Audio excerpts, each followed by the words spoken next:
अनुज central government की job करने वाला, स्वभाव से सौम्य, ऊंची कदकाठी का एक बंगाली लड़का। कलकत्ता की सड़कों से गुजरते हुए अनुज को याद आया कि माँ बाबा की मेडिसिन्स लेना भूल गया।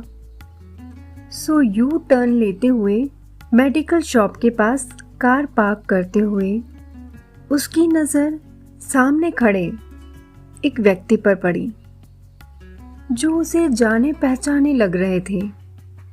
वो झट कार से उतरा और बोला, अंकल नमस्ते, आप यहाँ कैसे? अरे अनुज, तुम यहाँ? बेटा अनुज, बस आरोही का ऑपरेशन हुआ है, पास ही के हॉस्पिटल में है। आरोही? क्या हुआ उसे? आपने बताया क्यों नहीं? कहाँ है वो? बेटा, उसे किडनी में प्रॉब्लम थी तो कुछ मेजर ऑपरेशन हुआ है। कौन से हॉस्पिटल में है और रूम नंबर क्या है? Global hospital, room number 201। तुम चलो, मैं आता हूँ। अनुज भागते हुए एक सांस में 2 मंजिल चढ़ रूम नंबर 201 की तरफ मुड़ता है और मन में ढेर सारी बेचैनी लिए बस आरोही की तरफ बढ़े जा रहा था। आरोही, हाँ आरोही, उनके पड़ोसी शर्मा अंकल की बेटी, तीखे नैन नक्श, सुंदर काया की धनी, आज की लड़कियों की तरह बिल्कुल कैरियर ओरिएंटेड लड़की थी। रूम का दरवाज़ा खोलते ही बस वो खड़ा रह गया। चंचल आरोही को ऐसे आज खामोश देखकर उसे बिल्कुल भी अच्छा नहीं लग रहा था। आरोही गहरी नींद में सो रही थी। अनुज पास ही में रखे सोफे पर हाथ की उंगलियां आपस में उलझाकर आरोही के उठने का इंतजार करने लगा। पुरानी यादों के सफर पर निकल पड़ा जब वो आरोही से मिला था। वो सुनहरी खिली धूप का हसीन दिन कैसे भूल सकता हूँ, जब मैं, माँ बाबा रांची में तुम्हारे पड़ोस के घर में शिफ्ट हुए थे। कार से गुजरते वक्त तुम्हारे घर के आंगन में तुम्हें पीले रंग के सलवार कमीज़ में देखकर आंखें थम गई थी मेरी। रुक तो नहीं सका, सो कार अपने नए घर के आगे रुकी और सामान की शिफ्टिंग करने लगा, पर मन तो वहीं छोड़ आया था। 1 हफ्ता गुजर चुका था शिफ्ट हुए, तभी एक दिन माँ ने कहा, অনুজ চলো প্রতিবেশীর সাথে দেখা করে আসি। मैं झट रेडी हो गया। जैसे ही हम पहुँचे, आरोही ने गुलाबी मुस्कान के साथ दरवाज़ा खोला। अच्छी बात तो ये थी कि हम और हमारे घर वाले जल्दी ही घुल मिल गए थे। आना जाना लगा ही रहता था, इस बहाने तुमसे मिलने का मौका मिल जाता था। हम जब मिलते कभी ना ख़त्म होने वाला बातों का सिलसिला चलता रहता। खामोशी से तुम्हारी बातों को सुनना अब मेरी आदत बन चुका था। तुम्हें पता न था, बिन बोले बातें मैं भी करता था। तुम तो मुझे बेस्ट फ्रेंड मानती थी, पर मैं उससे ज़्यादा तुम्हें मानने लगा था। मुझे आज भी याद है जब हम दोनों पहली बार कॉफ़ी के लिए गए थे। सुर्ख लाल रंग तुम पर बहुत खिल रहा था। हाथों में लाल कंगन, माथे पे सुंदर छोटी बिंदी तुम पर बहुत अच्छी लग रही थी। मैं सोच रहा था कि बस आज ही अपने प्यार का इजहार कर दूं, पर हिम्मत ना जाने तुम्हें देखकर कहाँ खो जाती थी। तुम में अजीब कशिश थी जो तुम्हारी तरफ मुझे खींचती थी।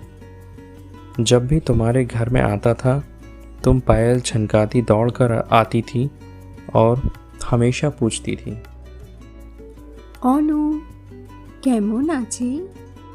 आज भी कानों में आवाज़ गूंजती है। फिर वो दिन जब मेरा दोस्त राजीव मेरे घर पर आया था। और अनुज कहाँ है आजकल? कोई खबर नहीं। बस बढ़िया हूँ। लगता है कोई पसंद आ गई है तुझे, तभी दोस्तों को याद नहीं करता। हाँ। सीरियसली? कौन है? हाँ, आरोही। आरोही है उसका नाम। आरोही के तारीफों के तो पुल बांध दिए अनुज ने उस दिन। अरे बस बस, लगता है हमें भी मिलना पड़ेगा तुम्हारी आरोही से। ये बता, प्रॉब्लम कहाँ है? यार वो मुझसे 10 साल छोटी है। हाँ यार, एज डिफरेंस थोड़ा ज़्यादा लग रहा है। अच्छा, आरोही से बात की इस बारे में? वो क्या सोच रही है, क्या चाहती है? बात करके देख उससे। हाँ, कल उससे बात करता हूँ। चल मैं चलता हूँ, कल पार्टी में आना ज़रूर। बाय। हाँ ज़रूर। और फिर अगली सुबह अनु केमन आछि? भालो। अच्छा आरोही, तुम्हारी अगर 1-2 महीने में शादी हो जाए तो? अरे नहीं, अभी नहीं, अभी तो मुझे अपनी स्टडीज़ कंप्लीट करनी है, फिर उसके बाद एक बड़ी सी कंपनी में जॉब करनी है और मैंने बहुत सारी प्लानिंग करके रखी है अपने करियर को लेकर। फिर उसके बाद सोचूंगी शादी के बारे में। अच्छा ठीक है आरोही, मैं चलता हूँ, कल मिलते हैं फिर। अच्छा ठीक है, मैं भी कॉलेज जा रही हूँ। अनुज को ये लग रहा था कि वो अभी शादी के लिए तैयार नहीं है। वो अपनी दुनिया में खुश है। वो कहते हैं ना, अगर कोई आपसे दूर रहकर खुश है तो उसे खुश ही रहने देना चाहिए।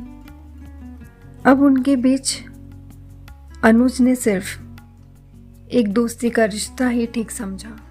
ऐसी ही कितनी खट्टी मीठी यादों के सहारे जी रहा हूँ मैं आरोही। ओ आरोही, आज 3 साल बाद मिली हो, पर ऐसे मिलोगी सोचा ना था। तभी अनुज यादों के शहर से बाहर आता है। आरोही की तरफ बढ़ा, तभी अचानक पास ही रखी मेज से टकराया और एक डायरी गिरी जिसमें से अनुज आरोही की तस्वीरें झांक रही थी। तुरंत अनुज ने उसे उठाया। आरोही अभी भी नींद में थी। वो ना चाहते हुए भी खुद को रोक न पाया और डायरी को पढ़ने लगा। डायरी के पहले पेज से ही अनुज का जिक्र शुरू होता है। अनुज, आज आपसे पहली मुलाकात हुई। आपको देखते ही I thought I never met such a handsome guy. आपके सौम्य स्वभाव के कारण आप अजनबी लगे ही नहीं। एक अच्छा दोस्त आप में मैं ढूंढ चुकी थी। आज आप ब्लैक शर्ट में बहुत अच्छे लग रहे थे। घुलते मिलते अच्छे दोस्त कब अच्छा दोस्त बन गया, इसका एहसास ही नहीं हुआ। अनु, आपके साथ हर दिन एक रंगीन रोशनी लेकर आता था। ऐसा लगता था आपसे ज़्यादा मुझे कोई समझ ही नहीं सकता। वो रात मैं कभी नहीं भूल सकती जब पापा मम्मी की एनिवर्सरी की पार्टी थी। नमस्ते आंटी। नमस्ते अंकल, आइए ना आप लोग। তোমাকে খুব সুন্দর লাগছে। जी थैंक यू आंटी। ओनू, आपने कितनी देर लगा दी, मैं कब से आपका वेट कर रही थी। अच्छा सुनिए ना, आज का डेकोरेशन कैसा लग रहा है? फ्लावर्स ही मैंने स्पेशली ऑर्डर दिए थे और ये कलर कॉम्बिनेशन और स्पेशली स्टेज डेकोरेशन मैंने ही किया है। इश, मैंने आपको बोलने का मौका ही नहीं दिया। बताइए ना कैसा लग रहा है सब? देखिए ना मैंने कितनी मेहनत की है, आप देख ही नहीं रहे हैं, जल्दी से देख के बताइए। ओनू, ऐसे क्या देख रहे हैं? बेहद खूबसूरत। ये गाना सिचुएशनल है ना? चलिए वही सबके पास चलते हैं। आरोही, जरा यहाँ आना। 1 मिनट। अब ठीक है, तुम्हारी आंखों का काजल फैल गया था। उस दिन पहली बार मैंने आपको अपने इतने नज़दीक पाया। मुझे आपके अलावा कुछ भी नज़र नहीं आ रहा था। पार्टी के शोर से अचानक ख्याल आया। पहले मैं सोचती थी मैं बिल्कुल आपके जैसे ही किसी लड़के से शादी करूँगी, पर उस दिन ये एहसास हो गया मुझे कोई और नहीं, आपसे ही शादी करनी है। अनुज तेजी से पेज पलटता है। देखता है आरोही की डायरी पर किसी का जिक्र था तो वो सिर्फ अनुज का। अनुज जल्दी ही लास्ट पेजेस की तरफ बढ़ता है। और फिर एक दिन, नमस्ते आंटी, आरोही कहाँ है? अभी तो यहीं थी, पता नहीं कहाँ चली गई। ओके, मुझे पता है कहाँ मिलेगी। मैं उसे डिनर के लिए बुला कर लाता हूँ। অনু কেমন আছি? भालो, क्या कर रही हो? तारे देख रही हूँ, मुझे बहुत पसंद है। मुझे भी। वैसे अनु, आपकी हिंदी तो बहुत अच्छी है। पापा की जॉब ट्रांसफ़र की वजह से नॉर्थ इंडिया में ज़्यादा रहे हैं, शायद इसलिए। अनु, ये तारों की झिलमिलाहट कितनी अच्छी लगती है ना। ये कहीं और कहाँ देखने को मिलती है? पर मैंने देखी है, कहाँ?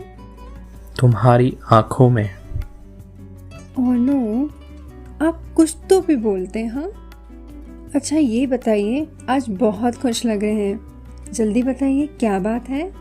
हाँ आरोही, पहली बात तो ये है कि मेरा प्रमोशन हो गया है, और दूसरी बात कि मेरी गर्लफ्रेंड से पैचअप हो गया है। ओह अच्छा, ये तो बहुत अच्छी बात है। कॉन्ग्रेट। अच्छा चलो, सब डिनर के लिए वेट कर रहे हैं। अनु, वो तारा अकेला रह गया। मैंने देखा, अभी वहाँ देखा, वहाँ 2 तारे थे। वो अकेला छूट गया। वो अकेला कैसे छूट सकता है? तो अकेला हुआ तो क्या हुआ, देखो उस तारे की जलमराहट में कोई कमी नहीं है। अब चलो। अनु, ये कैसे हो सकता है? मुझे बहुत तकलीफ हो रही है। आप किसी और के कैसे हो सकते हो? मुझसे ये दर्द बर्दाश्त नहीं हो रहा। अनु, ये हमारी कहानी का अंत नहीं हो सकता। अब मैं क्या करूं? मुझे खुद को आपसे दूर जाना ही होगा। मैं दिल्ली चली जाऊंगी। मुझे आपसे दूर जाना ही होगा। मैं नहीं देख पाऊंगी। दोनों के बीच दूरी घर कर गई थी, और 15 दिन बाद जब अनुज ट्रेनिंग से लौटता है तब। अंकल, आरोही कहाँ है? दिखी नहीं, फ़ोन भी नहीं लग रहा है। बेटा, वो तो दिल्ली चली गई। मुझे लगा उसने तुम्हें बताया होगा। चली गई वो? अच्छा अंकल, हम लोग भी कल कलकत्ता शिफ्ट हो रहे हैं। मेरा ट्रांसफ़र वहीं हो गया है। ठीक है अंकल, मैं चलता हूँ। वो दोनों अनजाने बनकर अनजाने सफ़र पर निकल चुके थे। अनुज ने डायरी बंद की। ओह आरोही, मैं तुम्हें क्यों नहीं समझ पाया। आरोही की नींद टूटती है। अनु, आप? हाँ आरोही, तुम आराम करो, मैं बाद में आता हूँ। 3 दिन बाद। आरोही, कैसी हो? पहले से बेहतर। ये लो, जूस ले लो। आज नहीं पूछोगी? क्या? जो तुम हमेशा पूछती थी, आज बोलो ना, वैसे ही जैसे हमेशा कहती थी। अनु, केमन आছি? खूब भालो। वो मैं कह रही थी कि आपके बीवी बच्चे कैसे हैं? होंगे तब तो बताऊंगा। मतलब आपने भी शादी नहीं की? नहीं, वैसे अंकल बता रहे थे तुम्हें भी कोई पसंद नहीं आया। वैसे आरोही, तुम्हारी राइटिंग बहुत अच्छी है। मेरी डायरी वो आपने पढ़ ली? ओह, अब तो तुम्हारी चोरी पकड़ी गई। अब तुम्हें पनिशमेंट मिलेगा। वो क्या? तुम्हें जिंदगी भर मेरे साथ रहना होगा। जी मंजूर है। अच्छा मैडम, अब क्या यहीं घर बसाना है? चलो, सब वेट कर रहे हैं। आओ अपने घर चलते हैं। हाँ जी, चलिए। ये थी आरोही और अनुज के प्यार की एक प्यारी सी कहानी। अब हम फिर मिलेंगे एक नई कहानी के साथ।